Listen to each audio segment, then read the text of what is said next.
Hello. So we're going to be doing something pretty simple today. I'm going to go ahead and pull the interior trim out of here because I need to be able to get the shifter out because I'm going to drop the trans. Rather than pull the engine and transmission together, I'm just going to pull the engine out after dropping the trans because I've already done it and because I think it'll be easier engine-wise, like getting it up and out of the engine bay. And I won't do as much damage to the engine bay because I'm going to paint it while the engine's out. So that'll be interesting.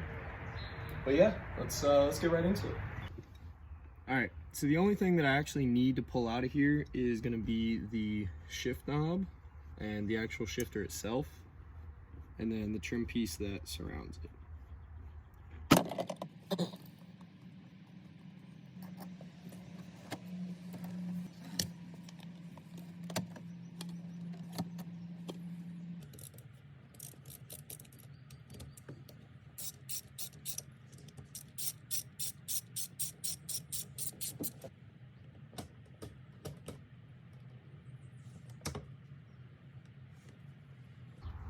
Now that the shifter's out, I am gonna go ahead and go underneath the car and start unplugging the trans, like the plugs that go to the trans. So this isn't gonna be the easiest thing to see, but once you have these unplugged from right there, you're gonna want to take the starter off. So after you disconnected your battery and everything, pull the positive cable off. I have a manual starter because the guy before me converted it to a button instead of the key.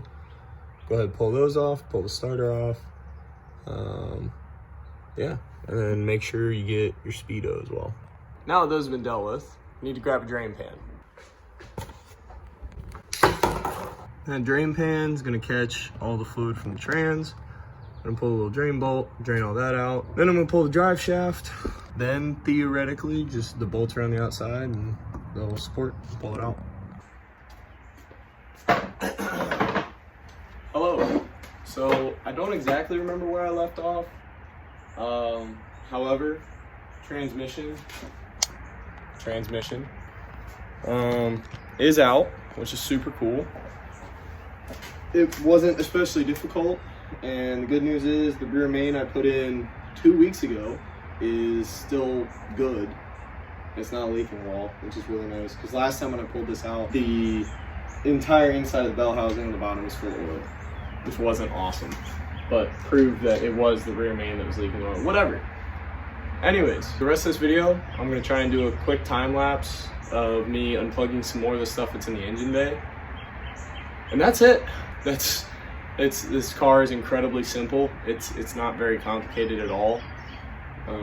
I've got just about everything in the engine bay unplugged and labeled.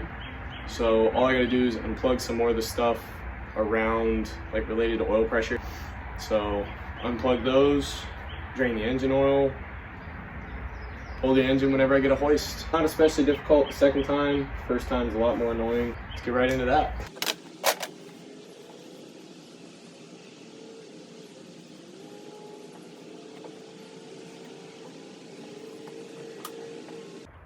So naturally, I forgot about something pretty obvious. If you look in this vicinity, I gotta pull the exhaust off, which is cool because I'll be able to go and drop it off, get the new stuff fitted onto it, so that hopefully when I start this back up and it runs perfectly well, it'll sound really cool too. And hit the bolts with a little bit of peanut butter and see if I can get them out, because it would be super cool if I could, but we'll see.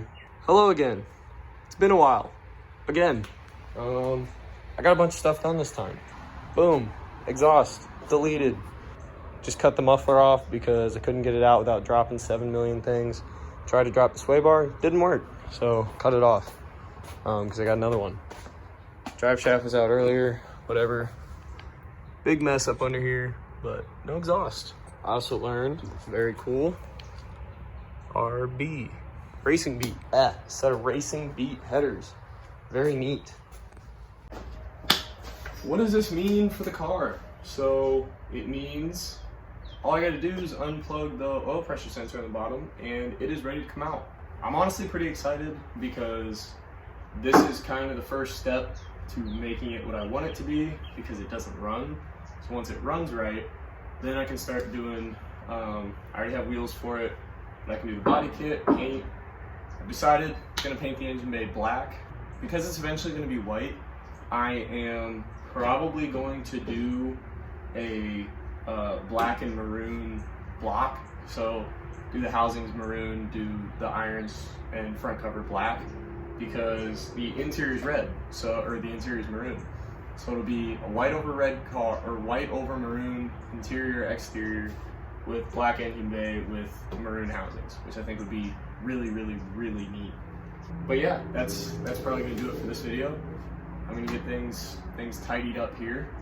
Thanks for joining me. Hopefully you guys, all 6 subscribers, are enjoying this.